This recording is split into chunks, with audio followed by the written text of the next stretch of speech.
ಇತ್ತೀಚಿನ ದಿನಗಳಲ್ಲಿ ಧಾರಾವಾಹಿಗಳು ಎಷ್ಟರ ಮಟ್ಟಿಗೆ ಖ್ಯಾತಿ ಗಳಿಸಿವೆ ಅಂದ್ರೆ ಫಿಲಿಂಗಳನ್ನ ಥಿಯೇಟರ್ಗೆ ಹೋಗಿ ನೋಡದೆ ಜನ ಇದ್ರೂ ಇರಬಹುದು. ಆದ್ರೆ ಪ್ರತಿದಿನ ಸೀರಿಯಲ್ ಅನ್ನ ಮಿಸ್ ಮಾಡ್ಕೊಳ್ಳೋ ಅವರಂತೂ ಖಂಡಿತವಾಗ್ಲೂ ಇರಲ್ಲ.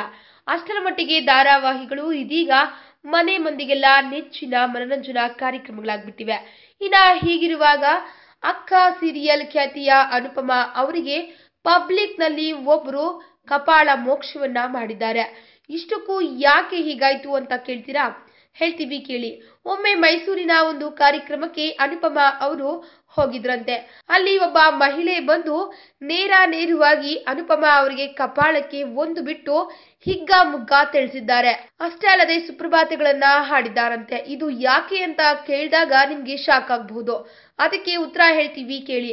ಅನುಪಮ ಅವರು ಅಕ್ಕ ಸೀರಿಯಲ್ ನಲ್ಲಿ ದ್ವಿಪಾತ್ರದಲ್ಲಿ ಕಾಣಿಸ್ಕೊಳ್ತಿರೋದು ನಿಮ್ಗೆಲ್ಲ ತಿಳಿದೇ ಇದೆ. ಇನ್ನು ದೇವಿಕಾ ಫುಲ್ ಖತರ್ನಾಕ್ ಪಾರ್ಟಿ. ಹೀಗಾಗಿ ದೇವಿಕಾ ಎಂದು ಪರಿಗಣಿಸಿ ಆಕೆಯ ನಟನೆಯನ್ನ ತಮ್ಮ ಮನದಲ್ಲಿ ಫಿಕ್ಸ್ ಮಾಡಿಕೊಂಡು ಈ ರೀತಿ ಮಾಡಿದ್ದಾರೆ ಅಂತ ಹೇಳಿದ್ದಾರೆ. ಇನ್ನ ಅವರು ಈ ರೀತಿ ಹೊಡೆದಕ್ಕೆ ಅಕ್ಕ ಸೀರಿಯಲ್ ಖ್ಯಾತಿಯ ಅನುಪಮ ಅವರಿಗೆ ಕೋಪ ಬರ್ಲಿಲ್ವಂತೆ. ಬದಲಾಗಿ ಅವರ ನಟನೆ ಇಷ್ಟು ಪರಿಶುದ್ಧವಾಗಿದೆ ಎಂದು ಹೆಮ್ಮೆ ಆಯಿತು ಎಂದು ಇತ್ತೀಚೆಗಷ್ಟೇ ಅವರು ನೇರವಾಗಿ ಸೂಪರ್ ಟಾಕ್ ಟೈಮ್ ಕಾರ್ಯಕ್ರಮದಲ್ಲಿ ಈ ವಿಷಯವನ್ನ ಬಹಿರಂಗಗೊಳಿಸಿದ್ದಾರೆ. ಈ ವಿಡಿಯೋ ಬಗ್ಗೆ ನಿಮ್ಮ ಅನಿಸಿಕೆ ಹಾಗೂ ಅಭಿಪ್ರಾಯಗಳನ್ನು ನಮ್ಮ ಕಮೆಂಟ್ ಬಾಕ್ಸ್ ನಲ್ಲಿ ತಿಳಿಸಿ.